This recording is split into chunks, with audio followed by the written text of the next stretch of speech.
Hi friends, నేను మీ YVS. ఈరోజు స్వతంత్ర దినోత్సవ శుభాకాంక్షలు తెలియజేస్తూ మన భారతదేశానికి ఆగస్టు 15 స్వతంత్రం అనేది వచ్చిందండి. ఈ స్వతంత్రాన్ని పురస్కరించుకుని 75 సంవత్సరాలు అవుతున్న సందర్భంలో భారతదేశం యొక్క పురోగమది ఎలా జరిగింది, ఎలాంటి పోరాటాలు జరిగాయని విషయం తెలియజేస్తూ ఈ క్రియేటివిటీ డయాగ్రామ్ గీయడం జరిగిందండి. ఇది మనందరికీ ఉపయోగపడుతుందని ఉద్దేశంతో డ్రాయింగ్ టీచర్స్కి కానీ, అలాగే పిల్లలకు కానీ, ఒక డ్రాయింగ్ కొత్తగా నేర్చుకుందాం అనుకున్న పిల్లలకు కానీ అందరికీ ఉపయోగపడుతుందనే ఉద్దేశంతో ఈ వీడియో చేస్తున్నానండి. అయితే ఈ 75వ సంవత్సర స్వతంత్ర దినోత్సవ శుభాకాంక్షలు అందరికీ తెలియజేస్తూ మన యూట్యూబ్ ఛానల్ ద్వారా దేశానికి అంకితం చేస్తున్నానండి ఈ video. Welcome to my channel.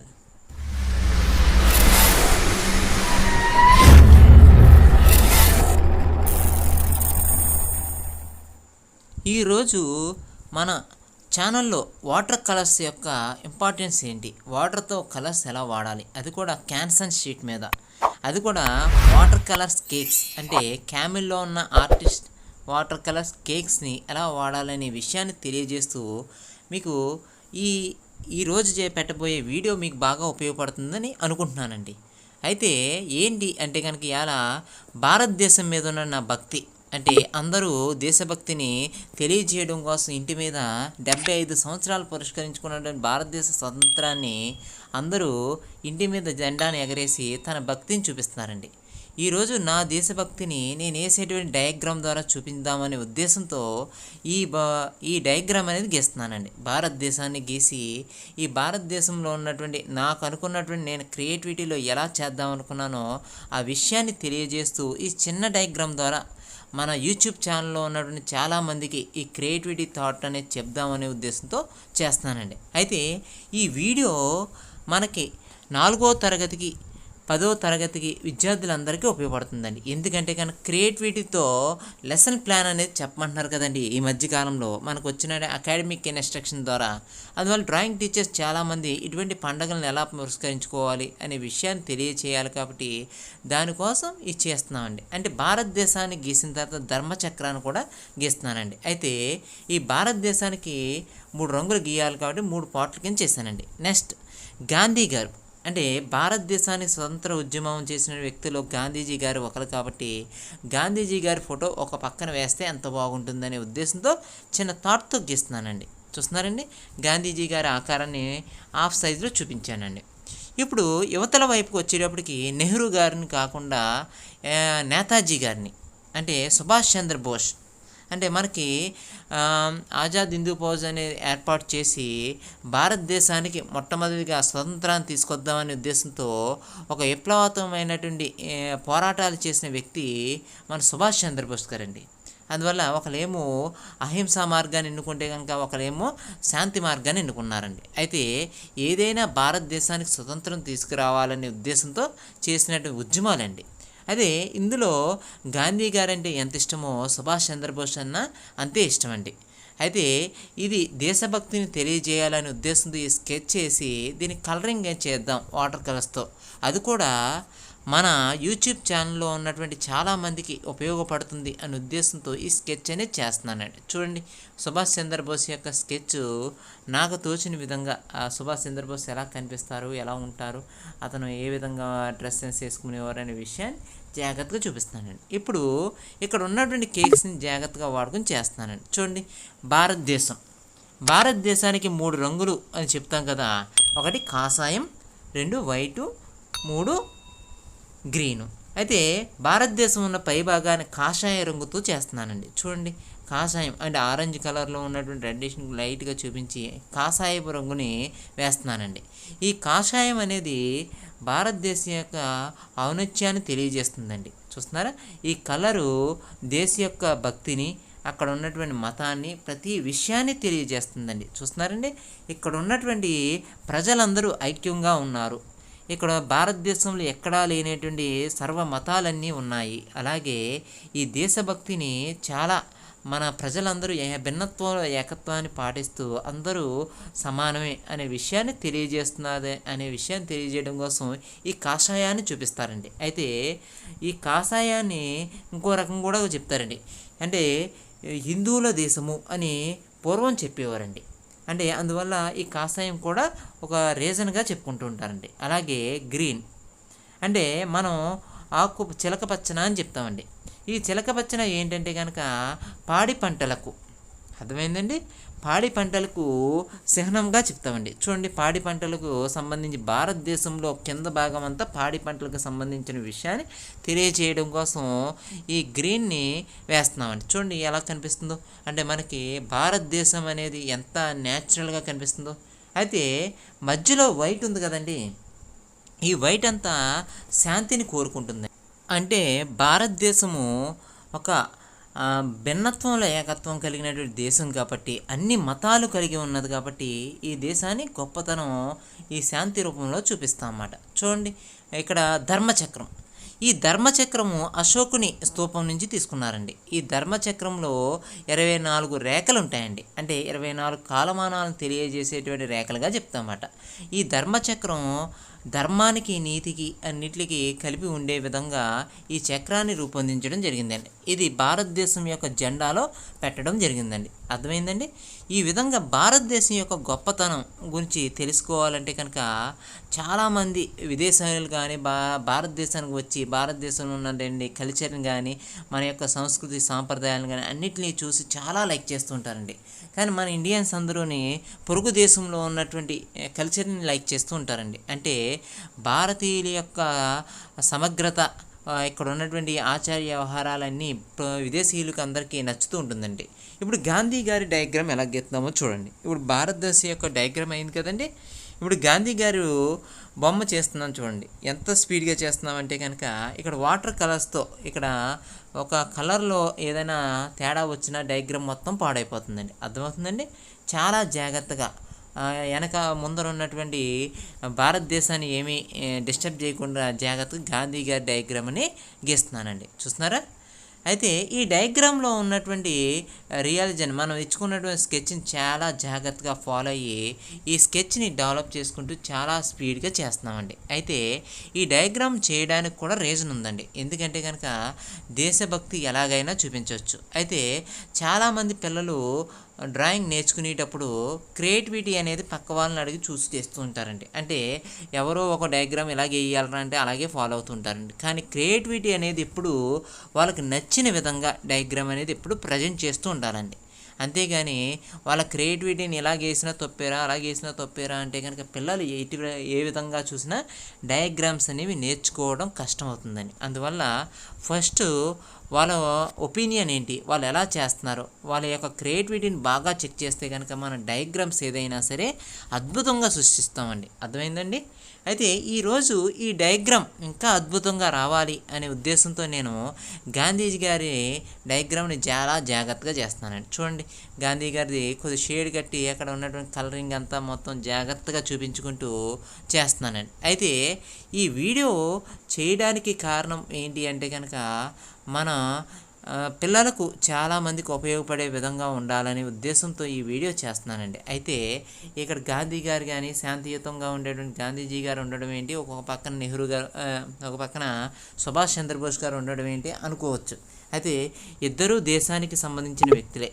అయితే దేశ స్వతంత్రం కోసం పోరాటం చేసిన వ్యక్తులు. అయితే ఒకళ్ళ ముందు ఒకళ్ళ వెనకాల అయ్యారు కాబట్టి దేశం కోసం ఎవరు ఏవి చేసినా సరే స్వతంత్రాన్ని రప్పించడానికి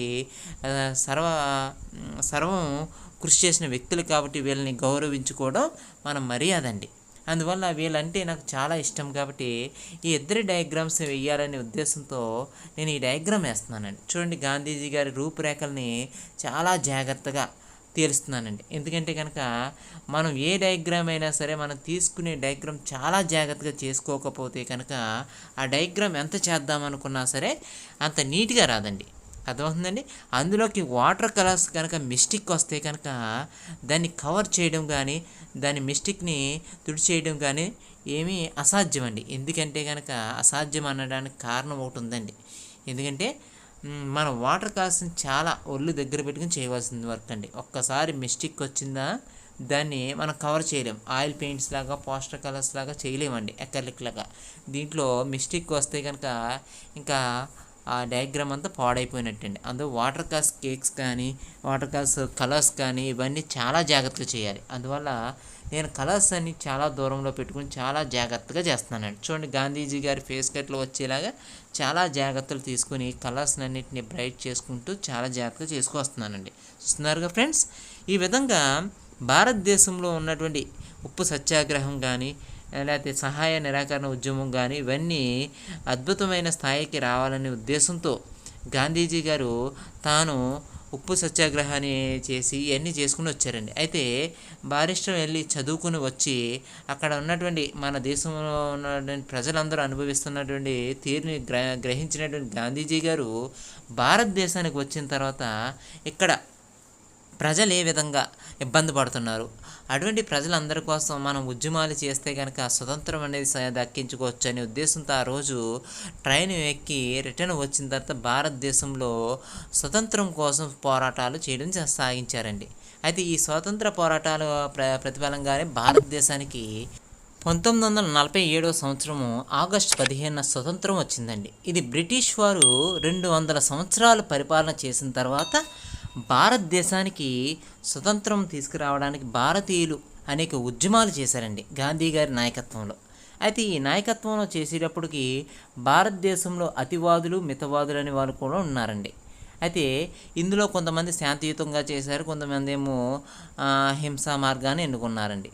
అయితే గాంధీ గారు శాంతియుత అహింసా మార్గాన్ని ఎన్నుకుంటే కనుక శాంతి మార్గాన్ని ఎన్నుకున్నది గాంధీ గారు, అయితే కనుక అహింసా మార్గాన్ని అయితే నెహ్రూ గారు ఎన్నుకున్నారండి. అంటే కష్టపడైనా అవతల వాళ్ళని ఇబ్బంది పెట్టైనా సరే మన స్వతంత్రం సాధించాలనే తపంతో ఇక్కడ నేతాజీ గారు మన భారతదేశాన్ని ముందుగానే స్వతంత్రం తీసుకురావాలనే ఉద్దేశంతో ఆనాటి హిట్లర్తో చేతులు కలిపి భారతదేశానికి స్వతంత్రం తీసుకురావాలి, బ్రిటిష్ వారిని భారతదేశం నుంచి తరిమి కొట్టాలి అనే ఉద్దేశంతో ఆ రోజు భారతీయులందరినీ ప్రత్యేకమైన ఒక సైన్యం కింద తయారు చేసి జర్మనీకి వెళ్తున్న టైంలో ఏమైందంటే ఒక ఫ్లైట్ యాక్సిడెంట్లో మరణించారని చెప్పడం జరిగిందండి. అయితే ఇప్పటికీ చాలామంది చెప్తున్న విషయం ఏంటంటే కనుక సుభాష్ చంద్రబోస్ గారు కనుక ఉద్యమం చేస్తుంటే కనుక భారతదేశానికి ఒక 10 సంవత్సరాల ముందు లేదా 15 సంవత్సరాల ముందే భారతదేశం స్వతంత్రం వచ్చును అని చెప్పారండి. అంటే ఇటువంటి నాయకులు భారతదేశానికి అవసరము, ఇటువంటి వాళ్ళు ఉండడం వల్ల ముందుగానే స్వతంత్రం వచ్చును అనే ఉద్దేశంతో భారతదేశానికి స్వతంత్రం అనేది ముందే వచ్చునని చాలామంది చెప్పారండి. అయితే దురదృష్టవశాతం ఒక మంచి నాయకుడిని, ఒక సమర్థవంతమైనటువంటి పరిపాలన చేయగలిగేటువంటి ఒక వ్యక్తిని మనం నేతాజీ గారిని మిస్ అవ్వడం జరిగిందండి. ఎప్పుడు అంటే కనుక ఇది జరగడానికి కారణం ఏంటంటే రెండవ ప్రపంచ యుద్ధం జరుగుతున్న టైంలో జరిగినటువంటి సంఘటనలో భారతీయులు ఆజాద్ హిందూ ఫౌజ్ ద్వారా చాలామంది సైన్యంలో చేరి భారతదేశం కోసం అనేక త్యాగాలను చేశారండి. అయితే తర్వాత కాలంలో భారతదేశంలో ఉన్నటువంటి నాయకులందరూ శాంతి మార్గాన్ని కోరుకుంటే కనుక కొంతమంది అహింసా మార్గానికి కోరుకుని ఆ మార్గంలో వెళ్ళారండి. అయితే వాళ్ళందరూ సాధించారంటే కనుక సాధించారు కూడా కొంతమంది. అయితే నేతాజీ గారే కనుక బతుకుంటే కనుక గాంధీజీ గారి కన్నా ముందు భారతదేశానికి స్వతంత్రం తీసుకొద్దురు. కానీ పరిస్థితులు విషమించడంతో అక్కడ నేతాజీ గారు వెళ్తున్నటువంటి ఫ్లైట్ కూలిపోయిందని అప్పుడు ఒక రేడియోలో చెప్పడం కూడా జరిగిందండి ఆ రోజు. అయితే తర్వాత కాలంలో ఇప్పటికీ ఒక మిస్టరీగా మిగిలిపోయిందండి మన సుభాష్ చంద్రబోస్ గారి మరణం ఎలా జరిగింది, ఏంటి, ఏమైందనే విషయాన్ని ఇప్పటికీ చాలామందికి సందేహంగానే మిగిలిపోయిందండి. అది ఛేదించడం కోసం మొన్న మోడీ గారు కూడా అక్కడ ఉన్నటువంటి కొన్ని విషయాల్ని తెలియజేసి వాళ్ళ ఫ్యామిలీకి తెలియజేయాలనే ఉద్దేశంతో ప్రయత్నాలు కూడా చేసినట్టున్నారండి.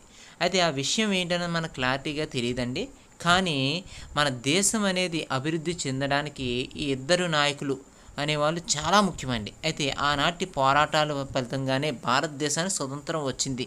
అంతేకాదు ఇంకా చాలామంది ఉన్నారండి, భగత్ సింగ్ అని ఇలా కొంతమంది ప్రత్యేకమైనటువంటి వ్యక్తులు ఉన్నారండి. అయితే భారతదేశంలో వీళ్ళే ఎక్కలే కాదు అంటే కనుక వందే మాతరం రాసినటువంటి బంకిం చంద్ర చటర్జీ, అలాగే జనగణమన రాసినటువంటి రవీంద్రనాథ్ ఠాగూర్, ఇలా ప్రత్యేకమైన వాళ్ళు ప్రత్యేకమైనటువంటి ప్రతి విషయంలోని ఒక్కొక్క వ్యక్తి ఒక రకమైన చేయడం జరిగింది. మన ఆంధ్రప్రదేశ్కి వచ్చేటప్పటికి అల్లూరి సీతారామరాజు, అలాగే కొంతమంది కొమరం భీం, ఇలా కొంతమంది ప్రత్యేకమైన వ్యక్తులందరూ ఈ స్వతంత్ర పోరాటంలో పాల్గొన్నారండి. అయితే భారతదేశాన్ని ముందు పదంలో తీసుకురావాలి, అది భారతదేశంలో ఉన్నటువంటి పరిస్థితులన్నీ మార్చాలి, ఒకప్పుడు భారతదేశం ఎంత అందంగా ఉండేది అనే విషయాన్ని తెలియచేయాలనే ఉద్దేశంతో నేను ఈ డయాగ్రామ్స్ అనేవి గీస్తున్నానండి. అయితే ఇక్కడ భారతదేశం అనేది మనం ఎంత అందంగా చూపిస్తున్నామంటే కానీ దేశం మీద ఉన్న భక్తి అది కొలది దాన్ని అందంగా చూపించడానికి చేస్తున్నానండి. చూస్తున్నారండి, అది భారతదేశం అంటే ఒక దేశమే కాదండి, ఒక మన మాతృమూర్తి కింద చెప్పుకోవాలండి. ఎందుకంటే కనుక జనగణమన పాడేటప్పుడు ఎంత అటెన్షన్తో నుంచుంటామో, అలాగే విదేశాల్లో వాళ్ళ దేశ గీతాన్ని పాడితే కనుక అందరూ అలా నుంచున్నట్టే మన భారతీయులు కూడా మన దేశ గీతాన్ని పాడేటప్పుడు అందరూ చాలా నీట్గా నుంచుని ఆ జాతీయ గీతాన్ని గౌరవిస్తే కనుక భారతదేశం యొక్క ఔన్నత్యం అనేది ప్రపంచ దేశాలకు తెలుస్తుందండి. అయితే ప్రపంచానికి నాగరికత నేర్పినటువంటి దేశం మంది, అంటే వాణిజ్య రంగంలో కానీ అన్ని రంగాల్లో కానీ భారతదేశమే ప్రపంచానికి సంస్కృతి సాంప్రదాయాలని విజ్ఞానాన్ని తెలియజేసిన దేశము భారతదేశం అండి. అయితే అటువంటి భారతదేశం గురించి ఇప్పుడు ఈరోజు 200 సంవత్సరాల పరిపాలన చేసినటువంటి బ్రిటిష్ వారు వెళ్ళేటప్పుడు కూడా నమస్కారం పెట్టి వెళ్ళే పరిస్థితికి వచ్చిందండి. ఎందుకంటే కనుక అంతకుముందు పరిపాలనలో రాజులు పరిపాలించేవారు అని చెప్పుకున్నామండి. కానీ భారతదేశం యొక్క పరిస్థితి ప్రస్తుత కాలం వచ్చేటప్పటికి ఆర్థిక వ్యవస్థ అనేది చాలా విచ్ఛిన్నం అయిపోయిందండి. అంటే విచ్ఛిన్నం అయిపోవడం వల్ల ప్రజలు చాలా ఆర్థిక ఇబ్బందుల్లో పడిపోయే పరిస్థితికి వచ్చిందండి. పెట్రోల్ కానీ, వాణిజ్య వ్యవస్థలు కానీ, ప్రతి కందిపప్పు కానీ, ప్రతి వస్తువు రేటు పెరిగిపోవడం కూడా జరిగిందండి. ఎందుకు జరుగుతుంది అంటే కనుక ఇక్కడ ఉన్నటువంటి ఆర్థిక వ్యవస్థ అనేది కుప్పకూలిపోవడంతో ఒకప్పుడు మన దేశం యొక్క రూపాయి విదేశాలతో పోల్చుకుంటే కనుక సమానంగా ఉండేదండి. ఈరోజు విదేశీయ నాణాల కాయిన్స్తో చూసుకుంటే కనుక తక్కువ రేటుకి పడిపోయే పరిస్థితికి వచ్చిందండి. అర్థమవుతుంది కదా ఫ్రెండ్స్. అటువంటి భారతదేశము భిన్నత్వంలో ఏకత్వం అనేది తెలియాలంటే కనుక వివిధ రకాల మతాలు కలిగినటువంటి దేశం కాబట్టి ఈ మతాలతో ఉన్నటువంటి దేశాన్ని మనం విభజించు పాలించు అనే సూత్రాన్ని అవలంబించి బ్రిటిష్ వారు 200 సంవత్సరాలు పరిపాలన చేశారండి. ఈ 200 సంవత్సరాలు పరిపాలన చేసిన బ్రిటిష్ వారిని ఎదిరించి నిలిచినట్టు యోధులు ఎవరంటే కనుక గాంధీజీ గారు కానీ, సుభాష్ చంద్రబోస్ గారు కానీ, అలాగే నెహ్రూ గారు కానీ, సర్దార్ వల్లభాయ్ పటేల్ కానీ, ఇలా చాలామంది భారతదేశం కోసం ఆ టైంలో దేశ పురోగతి ఎలా చేయాలనే ప్రయత్నాలు చేసిన వ్యక్తులండి. అంతకుముందు ఇంకా చాలామంది కృషి చేశారండి. అయితే నవల్స్ ద్వారా కొంతమంది ప్రత్యేకమైన పోరాటాలు కూడా చేశారు.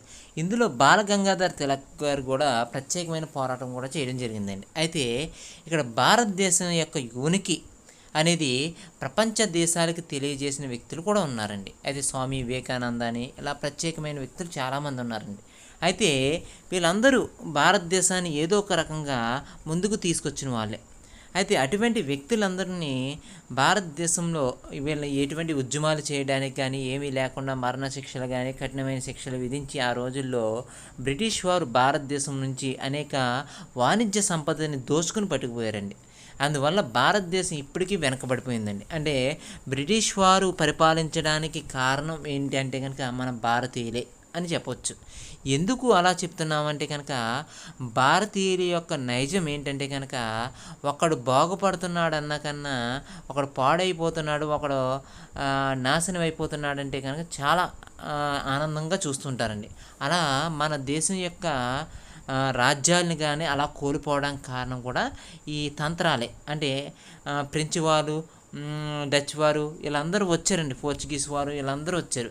అందులో బ్రిటిష్ వారు మాటకే, ఈస్ట్ ఇండియా కంపెనీ బ్రిటిష్ వారు మాటకి మాత్రమే ఉండి వీళ్ళు ఏం చేశారంటే భారతదేశాన్ని కైవసం చేసుకున్నారు. అయితే వీళ్ళు భారతీయులను చదివారండి. భారతీయుల యొక్క మైండ్ సెట్ ఎలా ఉంటుంది, భారతీయులు ఎలా ఉంటారు, ఏ మాటలకు పొగిడితే ఏం చేస్తారు, ఏ బిరుదులు ఇస్తే ఎలా ఉంటారు అనే విషయాన్ని గ్రహించి భారతీయులని చెప్పు చేతుల్లో పెట్టుకుంటే కనుక భారతదేశం అనేది మన చేతుల్లో ఉంటుందనే ఉద్దేశంతో ఆ టైంలో ఈ భారతదేశాన్ని చేజెక్కించుకున్నారండి. అయితే ఈ 1945 సంవత్సరం ఆగస్టు 15న ఒక తీర్మానంతో ఏం చేశారంటే భారతదేశానికి స్వతంత్రం ఇచ్చారండి. అయితే భారతదేశానికి స్వతంత్రం ఇచ్చిన తర్వాత టైం నుంచి మనం భారత రాజ్యాంగాన్ని తయారు చేసుకోవాల్సిన పరిస్థితి వచ్చిందండి. అయితే భారత రాజ్యాంగాన్ని తయారు చేసుకున్న తర్వాత 1949 సంవత్సరంలో భారతదేశం యొక్క రాజ్యాంగం అనేది తయారైపోయిందండి. అయితే అనేక ఆమోదాలు కానీ అన్నీ చేసుకుని తయారైందండి. అయితే దాన్ని ఘనంగా చేసుకోవాలనే ఉద్దేశంతో 1950 జనవరి 26న గణతంత్ర దినోత్సవంగా చేసుకుంటున్నామండి. అంటే గణతంత్ర దినోత్సవం అని చెప్తారు కదండి, అంటే ఘనంగా చేసుకోవడం. అంటే మనం ఘనంగా ఎందుకు చేసుకోవాలంటే కనుక మన రాజ్యాంగాన్ని పొరుగు దేశ రాజ్యాంగాల నుంచి తెచ్చుకున్నటువంటి అతిపెద్ద రాజ్యాంగం అండి. ప్రపంచ రాజ్యాంగాల్లో అతిపెద్ద రాజ్యాంగం కలిగినటువంటి దేశం ఏదంటే కనుక భారతదేశం ఒకటేనండి. ఎందుకంటే అన్ని దేశాల్లో ఉన్నటువంటి చట్టాలని, అక్కడ ఉన్నటువంటి విషయాలని అన్నిటినీ గ్రహించి ఆ చట్టాల్లో ఉన్నటువంటి ప్రతి విషయాన్ని విపులంగా రాసినటువంటి కమిటీలు ఉన్నాయండి. రాజ్యాంగ పరిషత్ కమిటీ కానీ మొత్తం అన్నీ ఉన్నాయండి. దీనికి అధ్యక్షత వహించిన వ్యక్తి ఎవరంటే కనుక ఈ రాజ్యాంగ పరిషత్ కానీ ముసాయిదా కమిటీకి కానీ ప్రతి దాంట్లో ఉన్న వ్యక్తి ఎవరంటే కనుక మన డాక్టర్ బిఆర్ అంబేద్కర్ గారండి. అయితే ఇతను కృషి ఫలితంగా భారతదేశానికి మంచి రాజ్యాంగం అనేది రావడం జరిగిందండి. అయితే ఈ రాజ్యాంగమే కనుక లేకపోతే కనుక భారతదేశం యొక్క పరిపాలన విధానం అనేది చాలా కష్టమైపోయేదండి. అయితే అటువంటి పరిస్థితిలో ఒక రాజ్యాంగాన్ని రాయాలంటే కనుక ఆ టైంలో మనకి అంబేద్కర్ లాంటి మహోన్నతమైన వ్యక్తి భారతదేశానికి కావాల్సి వచ్చిందండి. అయితే భారతదేశంలో పుట్టినటువంటి అంబేద్కర్ గారు ఎన్నో అవమానాలు అనుభవించిన తర్వాత అతని చదువు వల్ల ఉన్నటువంటి వినియోగంతో ఏం చేశారంటే పొరుగు దేశంలో ఉన్నటువంటి ప్రతి చట్టాన్ని చదివి భారతీయులకి ఏ చట్టం ఏ విధంగా ఉపయోగపడుతుంది, ఆ చట్టాన్ని ఎలా వినియోగించాలనే విషయాన్ని తెలియజేయడం కోసం అతను ప్రతి విషయాన్ని క్లియర్గా అబ్జర్వ్ చేసి ప్రతి పాయింట్ని ఆర్టికల్ రూపంలో రాయడం జరిగిందండి.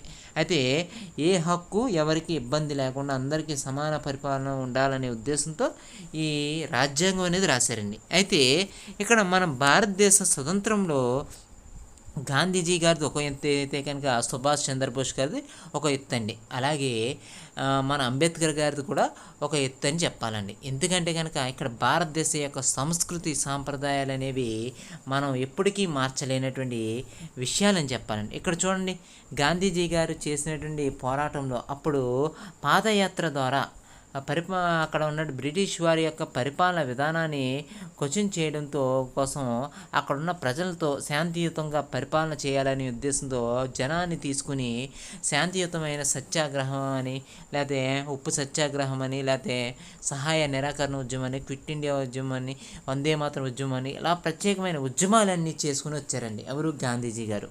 అయితే ఇక్కడ ప్రజలు కూడా గాంధీ గారు వస్తున్నారంట, మనం ఉద్యమంలో పాల్గొవాలంట అని ఆ టైంలో చాలామంది జనం పార్టిసిపేట్ చేసేవారండి. అంటే జనం అంతా వెళ్ళడానికి కారణం ఏంటంటే కనుక దేశానికి స్వతంత్రం వస్తే కనుక స్వేచ్ఛగా ఉంటారు, ఆ స్వేచ్ఛ లేనప్పుడు స్వతంత్రం అనేది ఎంత ఇచ్చినా పనికిరాదు. కాబట్టి మన స్వతంత్రాన్ని, మన దేశాన్ని మనమే కాపాడుకోవాలి, మనమే పరిపాలించుకోవాలనే ఉద్దేశంతో ఈ స్వతంత్ర పోరాటం అనేది చేశారండి. అర్థమవుతుందండి. ఈ విధంగా భారతదేశం యొక్క స్వతంత్ర పోరాటంలో గాంధీజీ గారు ఒక ఎత్తు చేస్తే కనుక నెహ్రూ గారు ఒక ఎత్తు కూడా చేశారండి. ఏంటంటే పరిపాలనా విధానం ఎలా ఉండాలనే విషయాన్ని పరిపాలించి కూడా చూపించారండి. అదే అతనికి ప్రత్యేకంగా మనం చిల్డ్రన్స్ డే రోజు చేసుకుంటూ ఉంటామండి. ఇప్పుడు నేతాజీ గారు వచ్చేటప్పటికి భారతదేశంలో అనేక కూటమిలు చేసి విదేశీయులతో చేతులు కలిపి భారతదేశాన్ని ముందుగా స్వతంత్రం తీసుకొద్దామని ప్రయత్నించిన వ్యక్తి అండి అతను. అయితే విధి వక్రించడం వల్ల మనకి మంచి దేశ నాయకుడిని కోల్పోయామని చెప్పాలండి. ఎందుకంటే కనుక ఇటువంటి నాయకుడు అనేవాడు ప్రపంచంలో ఒకరే పుడతారంటారండి. అటువంటి విప్లవాత్మకమైనటువంటి నాయకత్వం కలిగిన వ్యక్తి మిస్ అయిపోవడంతో భారతదేశం ఒక బిడ్డను కోల్పోయినట్టు అయిందండి. అయితే తర్వాత గాంధీజీ గారి రూపంలో భారతదేశానికి స్వతంత్రం రావడంతో అతని మీద గుర్తుగా మనం భారతదేశంలో ప్రతి నోటు మీద అతని మీద ప్రేమతో ఈ గాంధీ గారు బొమ్మని ముద్రించడం జరిగిందండి. అయితే అంతేకాకుండా ప్రపంచ దేశాలు కూడా భారతదేశం యొక్క ఏది తిరుగుబాటు కానీ భారతదేశం యొక్క పోరాటాలు కానీ స్వతంత్ర ఉద్యమాల గురించి కానీ ఇప్పటికీ చెప్పుకుంటుంటారండి. ఎందుకంటే ఒక శాంతియుతమైనటువంటి ఉద్యమం చేసిన దేశం ఏంటి అంటే కనుక భారతదేశము. 200 సంవత్సరాలు పరిపాలించినటువంటి బ్రిటిష్ వారిని తరిమి కొట్టి స్వతంత్రం పొందారు అని ఇప్పటికీ చరిత్ర చెప్తూ ఉంటుందండి. అయితే ఇటువంటి బ్రిటిష్ వారు విభజించి పరిపాలించడం అనేది చాలా తప్పుడైన నిర్ణయం అయినప్పటికీ భారతీయుల యొక్క మనసును దోచుకోవడం కోసం, అంటే మనసునే కాదండి సంపదను కూడా దోచుకోవడం కోసం ఇలా వాళ్ళు అనేక అగత్యాలకు గురి చేసి మన రాజ్యాల్లో ఉన్నటువంటి అతి ముఖ్యమైనటువంటి సామ్రాజ్యాల్ని పెద్ద పెద్ద సామ్రాజ్యాలను దోచుకోవడం జరిగిందండి. అయితే ఇక్కడ ఉన్నటువంటి సంపద ఏంటంటే కనుక బంగారం కానీ నిధులు కానీ అలాగే ఇక్కడ ఉన్నటువంటి సుగంధ ద్రవ్యాలు కానీ ఇవన్నీ విదేశాలకి తరిగి కొట్టుకుని పడిపోయేవారండి. అయితే ప్రతి దాని మీద పన్ను విధించడంతో భారతీయులు చాలా ఇబ్బంది పడిన సందర్భాలు కూడా ఉన్నాయండి. ఈ విధంగా భారతీయులు ఇబ్బందిని గురి చేస్తున్నటువంటి వాళ్ళకి తిరుగుబాటుగా ఆంధ్రప్రదేశ్లో చాలామంది విప్లవ నాయకులు కూడా పుట్టారండి. చూస్తున్నారా, ఇక్కడ ఉన్న గాంధీ గారి ఫోటోని కింద ఉన్నటువంటి విషయాన్ని పచ్చదనం చూపించాలనే ఉద్దేశంతో నేను ఇక్కడ ఉన్న గడ్డిని ఇవన్నిటిని చూపించడానికి ప్రయత్నిస్తున్నానండి. అర్థమైందండి. ఈ విధంగా భారతదేశం యొక్క సంస్కృతి సాంప్రదాయాలు అనేవి చాలా ఔన్నత్యాన్ని తెలియజేస్తూ ఉంటాయండి. అదే భారతదేశం అంటే ఒక సంస్థ కాదు, అయితే భారతీయుల యొక్క ఔన్నత్యము అలాగే ప్రపంచ దేశాలన్నీ ముక్కు మీద వేలేసుకునేలా చేసిన దేశం అండి. అలాగే ఇప్పుడు మనకు ఉన్నటువంటి ప్రధానమంత్రి గారు కూడా భారతదేశం యొక్క అనేక పరిపాలనా సూత్రాలను చేసుకుని అనేక లక్షణాలతో ఏం చేస్తున్నారంటే ఆశయాలతో భారతదేశానికి ఒక మంచి పరిపాలన ఎలా ఉండాలని ప్రయత్నం చేస్తున్నారండి. అలా చేశారు కూడా. అయితే భారతీయులు అందరూ 75వ స్వతంత్ర దినోత్సవ శుభాకాంక్షలు తెలియజేయాలనే ఉద్దేశం దేశమంతా ప్రతి ఇంట ఒక జెండాని ఎగరవేయాలని ఒక చట్టాన్ని కూడా తీసుకొచ్చారండి. ఎందుకంటే కనుక భారతీయులు స్వతంత్ర ఉద్యమంలో పాల్గొన్న అంత స్వేచ్ఛని చూపించాలనే ఉద్దేశంతో భారతదేశంలో ఉన్న సంఘటన తెలియజేశారండి. చూస్తున్నారు ఫ్రెండ్స్, ఈ విధంగా భారతదేశం యొక్క పటాన్ని నేను గీసిన తర్వాత చుట్టూరు ఉన్న ప్లాస్టర్ని పీకి వేశాను. అయితే ఈ దేశంలో ఉన్న ప్రజల ప్రతి ఒక్కరికి ఈ డయాగ్రామ్ అనేది అంకితం ఇస్తున్నానండి. అయితే ఈ డయాగ్రామ్ కనుక మీకు నచ్చితే కనుక లైక్ చేయండి, సబ్స్క్రైబ్ చేయండి, అలాగే చిన్న కామెంట్ కూడా చేయండి మీకు ఈ డయాగ్రామ్లో ఏ విషయం అయితే నచ్చిందో. అలాగే మీరు భారతీయుల యొక్క ఔన్నత్యం గురించి తెలుసుకున్నారు కాబట్టి నాకు తెలిసినటువంటి హిస్టరీ కొద్ది తెలిసినంత వరకు మీకు అర్థమయ్యే రీతిలో చెప్పానండి. ఇందులో ఏమైనా తప్పులు ఉంటే కనుక నన్ను మన్నిస్తారని కోరుకుంటూ మీ వైవిఎస్. Thank you all.